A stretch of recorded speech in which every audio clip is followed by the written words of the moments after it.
From ring to death, 20 boxers who died in the ring.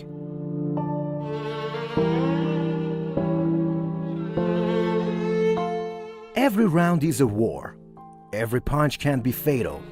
Boxing isn't just a sport. It's a duel between glory and death. Throughout history, hundreds of boxers walked into the ring on their own feet, but left in a coffin. In this video, we recount the real stories of 20 champions, heroes who fell into death's arms amid the cheers and bright lights. Are you ready? This isn't just another video.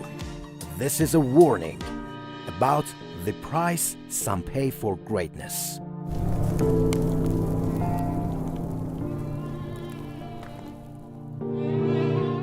Part 1.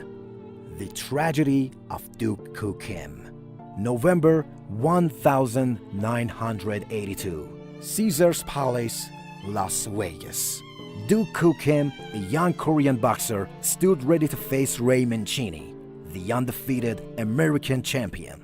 For Kim, this fight meant everything: an escape from poverty, national pride, and perhaps a world title.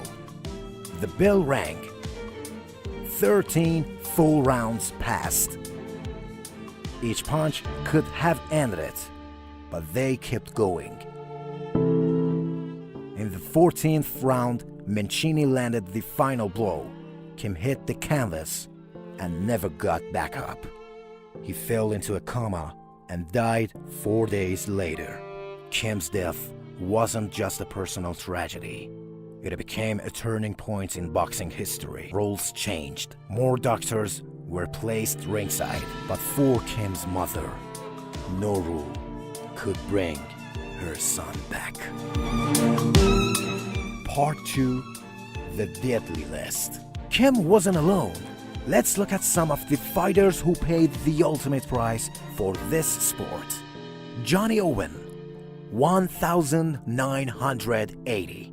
Known as the Matchstick Man, thin as a rail, but with iron will, fought Lope Pincher in front of a roaring Mexican crowd.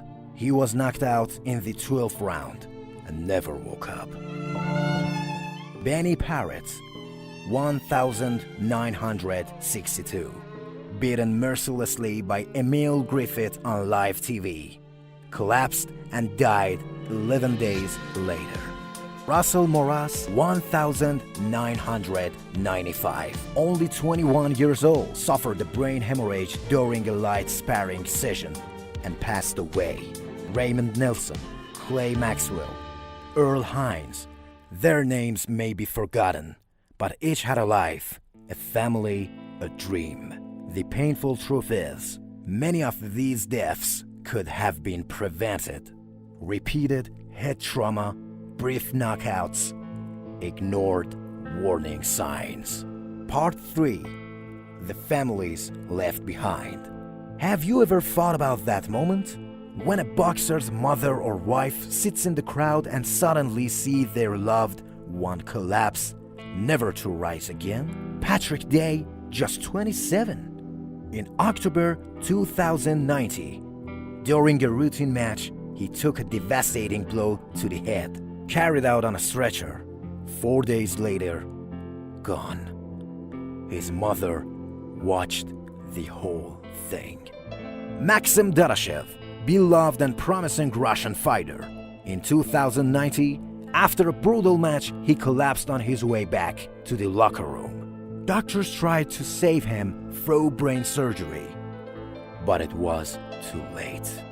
The moment when coaches cry, the crowd falls silent and cameras shut off, death embraces the champion. Part 4. When punches kill the brain. Boxing targets the brain. Even without immediate death, repeated head trauma leads to conditions like chronic traumatic encephalopathy, or CTE, a form of brain degeneration similar to Alzheimer's.